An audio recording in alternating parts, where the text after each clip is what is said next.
குருட்சேத்திர போர்ல வந்து கண்ணன் வந்து அர்ஜுனனுக்கு சொன்னவை அப்படிங்கிற அந்த விஷயத்த நான் நிறைய நாள் யோசிச்சிருக்கேன். என்னுடைய அப்பா வந்து எனக்கு வந்து எங்க அப்பா இருக்கும்போது எனக்கு அடிக்கடி சொல்ற விஷயம் என்னன்னா, கீதையில இருக்கிற அற்புதமான சில விஷயங்கள வந்து சொல்லுவார். இந்த எது நடந்ததோ நன்றாகவே நடந்தது. அதத்தான் வந்து கீதையா நான் வந்து பார்த்துருக்கேன். அப்புறம் மகாபாரதம் சீரியல் வரும்போது, "யதா யதாஹி தர்மஷ்ய" அப்படின்னு ஒண்ணு வரும்ல. அந்த ஸ்லோகத்த கேட்கும்போது தான் அது மகாபாரதத்துல ஒரு முக்கியமான கட்டம் அப்படிங்கிற விஷயத்துல ரொம்ப உணர்ந்திருக்கேன். மகாபாரதம் என்னுடைய மனசுக்கு மிக மிக நெருக்கமான ஒரு புராணம். அதுக்குள்ள இருக்கிற ஒவ்வொரு விஷயங்களையுமே வந்து ஒவ்வொருத்தங்களுக்கு ஒரு வித்தியாசமான உணர்வு கிடைக்கும். நீங்க பொன்னியின் செல்வன் புத்தகத்த எடுத்து படிக்க போறீங்கன்னு வச்சுக்கங்களேன், உதாரணத்துக்கு. அந்த பொன்னியின் செல்வன் கதைக்குள்ள நீங்க உள்ள போகும்போது, நீங்க வந்தியத்தேவன் அப்படிங்கிறவர நீங்க ஒரு மாரி இமேஜின் பண்ணிப்பீங்க. அதே மாதிரி நீங்க வந்து ஆதித்ய கரிகாலன் ஒரு மாரி இமேஜின் பண்ணிப்பீங்க. நந்தினி ஒரு மாதிரி வந்து இமேஜின் பண்ணிப்பீங்க. உலகத்திலேயே கற்பனைக்கு இருக்கிற ஒரு அற்புதமான ஒரு தன்மை என்னன்னா, நம்மளுடைய மனசு என்ன தோணுதோ, நம்ம மனசு எத விரும்புதோ, அந்த விஷயத்த உருவாக்கிக்க முடியும். அதுதான் புத்தகங்கள் குடுக்குற அற்புதமான ஒரு கொடை. ஒரு புத்தகத்துக்குள்ள மூழ்கி போகும்போது, அதுக்குள்ள இருக்கிற அழகான சம்பவங்கள், அதுக்குள்ள இருக்கிற கற்பனை தத்துவம் மிக்கிற விஷயங்கள்லாம் நம்மளுடைய கற்பனைக்கு ஒவ்வொருத்தவங்களுடைய கற்பனைக்கு வித்தியாசமான உணர்வுகளை குடுக்குது. அதனால தான் புத்தகங்கள் உலகம் முழுக்க பேசப்பட்டுக்கிட்டே இருக்கு. பல்லாயிரக்கணக்கான வருஷங்களாக அந்த புத்தகம் அப்படிங்கிற விஷயத்து மேல ஒரு மரியாதை வந்துட்டு இருக்குது. ஒண்ணு காரணம் தான். இந்தியாவுல அந்த மரியாதை கொஞ்சம் கம்மியா இருக்கு. குறிப்பாக சவுத் இந்தியால, தமிழ்நாட்டுல புத்தகம் படிக்கிறவங்களோட எண்ணிக்கை ரொம்ப கணிசமாக குறைஞ்சுக்கிட்டே வருது. அது வந்து நாட்டுக்கு நல்லதில்ல. அத பத்தி நம்ம வேற வீடியோல பேசிக்கலாம். ஆனா மகாபாரதம் அப்படிங்கிற கதை இருக்கு இல்லைங்க. அது எல்லாருமே ஒவ்வொரு விதமா புரிஞ்சுப்பாங்க. இந்த கதைய வந்து எப்படி எடுத்துக்கலாம்? இந்த கதைய வந்து நம்ம எப்படி புரிஞ்சுக்கலாம்? அப்படிங்கும்போது, அதில இருக்கிற ஒவ்வொரு கேரக்டருமே ஒவ்வொருத்தவங்க வந்து ஜஸ்டிஃபிகேஷன் குடுப்பாங்க. நீங்க வந்து பார்த்தீங்கன்னா, ஒரு கதை சொல்ல வரீங்க. இது மாரி 5 பாண்டவர்கள் வந்து தன்னுடைய மனைவிய வச்சு சூதாடிட்டாங்க. 100 கௌரவர்கள்கிட்ட வந்து சூதாடிட்டாங்க. தன்னுடைய நாட்ட இழந்துட்டாங்க, பொருள இழந்துட்டாங்க அப்படிங்கும்போது, நீ எவ்வளோ பெரிய அளவுக்கு வந்து பார்த்தீங்கன்னா, தானம், தர்மம் செஞ்சிருந்தாலுமே, சூதாட்டத்தில வந்து பார்த்தீங்கன்னா, குடும்பத்த வச்சு விளையாண்டேன்னா, நீ வந்து வாழ்க்கை அழிஞ்சு போயிருவ அப்படிங்கிற விஷயத்த சொல்லுது அப்படிங்கிற மாரி நம்ம நெனைப்போம். ஆனா அது கிடையாது.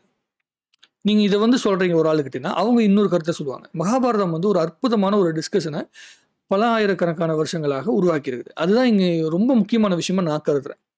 எத்தன ஸ்லோகங்கள் அதுல இருக்கு, எத்தன டெப்த்தான கருத்துக்கள் இருக்கு அப்படிங்கிறது ஒரு பக்கம் இருந்தாலும், அதுக்குள்ள இருக்கிற அந்த ஆழமான விஷயத்த வந்து உணர முடியும். அத பத்தி ரொம்ப டீட்டெயிலா ஒவ்வொரு வீடியோஸா பேசிட்டு வரலாம்னு சொல்லும்போது தான், இப்போ இந்த டாபிக்லேருந்து ஆரம்பிக்கிறோம். கண்ணன் வந்து அர்ஜுனன் பக்கம் நிக்கிறதுக்கு என்ன காரணம்?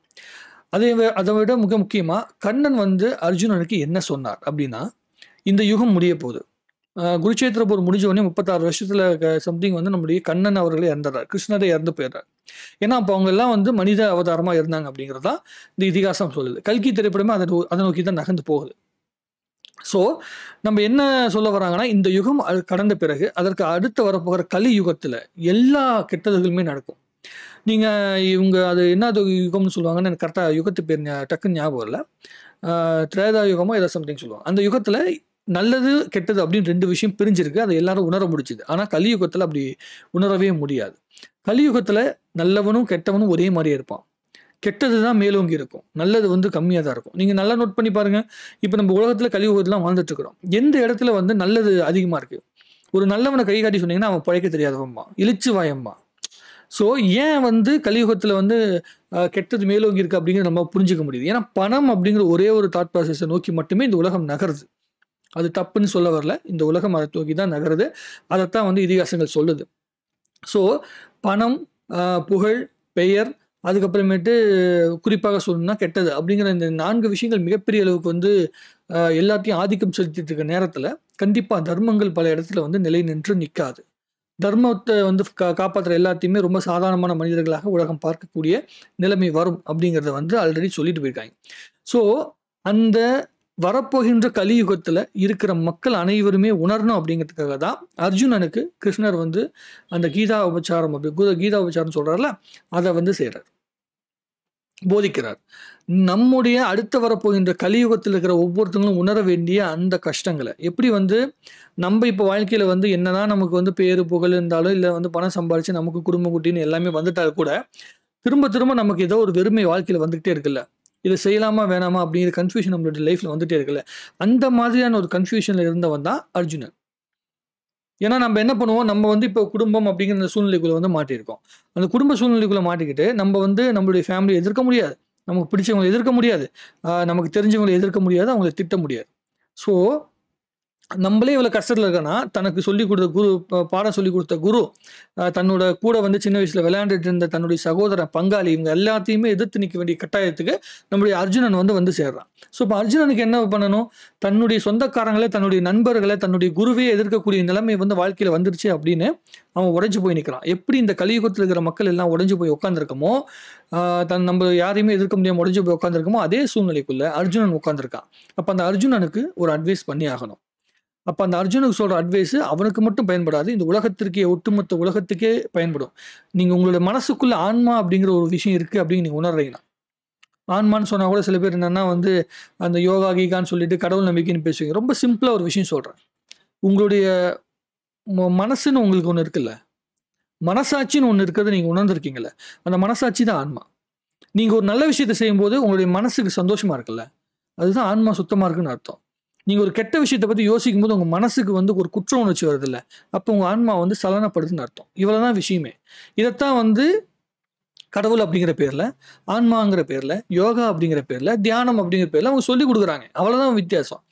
அப்போது கிருஷ்ணர் என்ன சொல்கிறார் அர்ஜுனனுக்கு அப்படின்னா, நீ உன்னுடைய குடும்பத்திற்கு நீங்கள் வந்து சூதாடி இருக்கீங்க, உங்கள் பக்கம் ஒரு தப்பு இருக்குது, அதையும் மீறி நீங்கள் செய்த தவறை மீறி ஒருத்தவங்க வந்து அதர்மத்தை செஞ்சுருக்காங்க. உன் குடும்பத்துக்கு செஞ்சுருக்காங்க, இந்த சமூகத்துக்கே செஞ்சுருக்காங்க, இந்த ஒட்டுமொத்த உலகத்து மத்தியில் ஒரு பெண்ணை அவமானப்படுத்தியிருக்காங்க. ஸோ அப்படிப்பட்ட சூழ்நிலை இருக்கும்போது அவங்க அதர்மத்து பக்கம் போயிட்டாங்க. நீ தர்மத்து பக்கம் நிற்கிற, நீ வேறு வழியே கிடையாது. நீ தர்மத்து பக்கம் நிற்கிறதுனால இந்த முடிவை நீ எடுத்துதான் ஆகணும். நீ எடுக்க போகிற இந்த ஒரு முடிவு வந்து உனக்கான முடிவு மட்டும் கிடையாது, இந்த பிரபஞ்சத்துக்கான முடிவு, இந்த உலகத்துக்கான முடிவு இல்லைங்க, இந்த பிரபஞ்சத்துக்கான முடிவு. இந்த உலகம் வந்து எந்த அளவுக்கு வந்து எத்தனை கோள்களை கண்டுபிடிச்சிருக்கோ அத்தனை பிரபஞ்சம் எல்லாமே சேர்ந்தது பேர் தான் பிரபஞ்சம். அந்த அத்தனை பிரபஞ்சத்தையும் பேசி அந்த அத்தனை பிரபஞ்சத்துக்கும் சேர்த்த ஒரு தர்மத்தை நீ சொல்லி ஆகணும் அர்ஜுனான்னு சொல்லிட்டு வந்து கிருஷ்ணர் அவனுக்கு அட்வைஸ் பண்ணுறார். அதை வந்து அர்ஜுனன் வந்து புரிஞ்சுக்கிறான். ஸோ நம்ம வந்து கண்டிப்பாக இதை வந்து மனசுக்கு திடப்படுத்திக்கிட்டு தான் இதை செஞ்சு ஆக வேண்டிய கட்டாயம் இருக்குது.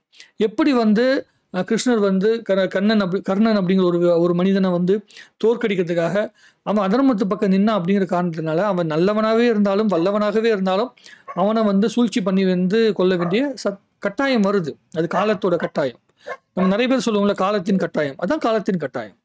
கர்ணன் சாக வேண்டியது காலத்தின் கட்டாயம். அர்ஜுனன் வந்து போரில் வந்து தனக்கு உற்றவர்களே வந்து எதிர்த்து நிற்க வேண்டியது காலத்தின் கட்டாயம். அபிமன்யு இறந்து போக வேண்டியது காலத்தின் கட்டாயம். அஸ்வத்தமன் வந்து அந்த அஸ்திரத்தை விட வேண்டியது அவனுடைய காலத்தின் கட்டாயம். அவன் வந்து சாப விமோச்சனமே பெறாமல் வந்து பல்லாயிரக்கணக்கான வருஷங்கள் உயிரோடு இருக்க வேண்டியது அது காலத்தின் கட்டாயம். ஒவ்வொருத்தனும் தன் செய்த தவறுகளுக்கு உண்டான காலத்தின் கட்டாயத்தினால வந்து மாட்டப்படுவான். அதுக்கு அவன் தண்டனை அனுபவிப்பான். தண்டனை அனுபவிச்சு அது பேர் சாபம். நீ செஞ்ச நல்லதுக்காக உனக்கு வந்து நல்ல பேர் கிடைச்சதுன்னா அது வந்து என்ன சொல்றதுன்னா வரம். உதாரணத்துக்கு சொல்லணும்னா கர்ணனுக்கு கிடைச்ச சாவு அவனுக்கான சாபம், கர்ணனுக்கு கிடைச்சது புகழ் அவனுடைய வரம். இதுதான் வந்து இது வந்து நம்முடைய மகாபாரதமும் கீதையும் சொல்லுது. இதை பல பேர் வந்து புரிஞ்சுக்கிறது இல்லை. ரொம்ப சாதாரணமான விஷயமா மகாபாரதத்தை பார்க்குறாங்க. ரொம்ப அற்புதமான விஷயம். நீங்கள் மகாபாரதத்தை பற்றி யாராவது ஒருத்தங்கிட்ட உட்காந்து பேசுனீங்கன்னா மணிக்கணக்காக பேச முடியும். அவ்வளோ அற்புதமான விஷயங்கள். வெறும் மேலோட்டமாக பேசுனீங்கனாலே. இப்போ எனக்கு என்ன ரொம்ப ரொம்ப ஆசைன்னா, நான் ஒரு விஷயம் தேடிக்கிட்டு இருக்கேன், அது இன்னும் கரெக்டாக கிடைக்கல. பாண்டவர்கள் 5 பேரை நமக்கு தெரியும். தர்மன், பீமன், அர்ஜுனன், நகுலன், சகாதேவன். இவங்க 5 பேருடைய கேரக்டர் என்ன, அவங்க 5 பேருடைய கதைகள் என்ன அப்படிங்கிற விஷயத்த தனியாக அது வீடியோ பண்ணிடலாம். பட் ஆனால் கௌரவர்கள் 100 பேர் இருக்காங்கல்ல, அந்த 100 பேருக்கும் என்னென்ன கதை இருக்குது, அந்த 100 பேருக்கும் என்ன திறமை இருந்துச்சு அப்படிங்கிற விஷயத்த நான் தேடிட்டு இருக்கேன். அது கிடைக்கல. கிடைச்சதுன்னா எனக்கு அது வந்து நானும் கற்றுக்கணும், எனக்கும் தெரிஞ்சுக்கணும், அதை 4 பேர்ட்டு சொல்லணும்னு ஆசை. யோசிச்சு பாருங்களேன், 5 பேரை 100 பேர் எதிர்த்துருக்காங்க. நமக்கு வந்து டக்குன்னு தெரியுது வந்து 2-3 பேர் தான். அஸ்வத்தமன் தெரியுது, துரியோதனன் தெரியுது, அப்புறமேட்டு அந்த பக்கம் இருந்த 2-3 பேர் தான் நமக்கு டக்குன்னு மைண்டில் வரல பாருங்க. இங்கே இருக்க 5 பேர் அப்படிங்கிறனால நமக்கு தெரிஞ்சிருச்சு. கர்ணன் அவள் தான் இருக்கா. கர்ணன் தான் வந்து நம்ம ஆப்போசிட்டில் தெரியுது. துரியோதன் கர்ணன் தான் ரொம்ப பெரிய அளவுக்கு வந்து பேசுகிறோம். ஆனால் இந்த பக்கம் இருக்கிற 5 பேரை பற்றி எல்லாருமே பேசுகிறோம். ஸோ எனக்கு என்ன ஆசைன்னா, அந்த 100 பேரை பற்றியுமே பேசணும். அந்த 100 பேருக்கு என்னென்ன கேரக்டர் இருந்துச்சு. அதில் நிறைய பேர் சொல்லுவாங்க எனக்கு, அதில் கௌரவர்கள் இருந்த ஒவ்வொருத்தவங்க இருக்காங்கல்ல, அவங்க ஒவ்வொருத்தவங்களுக்கும் தனித்தனி திறமைகள் இருக்குது, இவங்க ஒவ்வொருத்தவங்களும் இவ்வளவு பலம் வாய்ந்தவங்க அப்படின்னு ஒரு பெரிய கதை இருக்கா. அது எங்கே கிடைக்கும்னு தெரியல. ஆன்லைனில் தேடினாலும் பேர் மட்டும் தான் கிடைக்குதே தவிர அதுக்குள்ளே இருக்கிற அந்த அழுத்தமான விஷயங்கள் எதுவுமே தெரியல. அவங்களுடைய கேரக்டரைசேஷன், அவங்களுக்கு கதைகள் என்னன்னு தெரியல. அதை தான் தேடிட்டு இருக்கேன். கிடைச்சதுன்னா அதை பற்றி ரொம்ப டீட்டெயிலாக பேசலாம். நம்ம வந்து இதிகாசத்து பக்கம் போகிறதுக்கு உண்டான மிக முக்கியமான காரணம் என்னென்னா, இப்போ இருக்கிற நம்ம எழுதப்படுகின்ற இலக்கியங்கள் எல்லாமே சமூக நீதி எல்லாமே எழுதுகிறோம். சமூக நீதியை பற்றிய, நம்முடைய மனித உணர்வுகளை பற்றிய, பெண்ணுரிமை பேசுகின்ற எல்லா விஷயங்களுமே எழுதுகிறோம். ரொம்ப பெருமையான விஷயம்தான், அதில் எந்த வித தப்புமே கிடையாது. ஆனா எனக்கு என்னன்னா, கற்பனை வளம் அப்படிங்கிற விஷயம் வந்து அழிஞ்சு போயிருச்சோ அப்படின்னு எனக்கு தோணுது. சுஜாதா சார் எழுதிட்டு இருந்த நேரத்துல, நம்மளுடைய கல்கி அவர்கள் எழுதிட்டு இருந்த நேரத்துல, இவங்கலாம் வந்து ரொம்ப அற்புதமான விஷயங்கள, கற்பனை வளத்த மிக அற்புதமா வந்து எழுதிட்டு இருந்தாங்க. நீங்க பொன்னியின் செல்வன் படிக்கும்போது, பொன்னியின் செல்வனுக்குள்ள உங்கள தொலைச்சிற முடியும். கடல் புறா படிக்கும்போது உங்கள தொலைச்சிற முடியும். அந்த மாதிரி நம்முடைய இதிகாசங்கள வந்து கதைகள் கேட்கும்போது ஏன் தொலைஞ்சு போகுது? மனசு வந்து அதுக்குள்ள தொலையுது. ஏன்னா, அது வந்து ரொம்ப அழுத்தமாக உண்மை தன்மையோட எழுதப்பட்டுச்சு.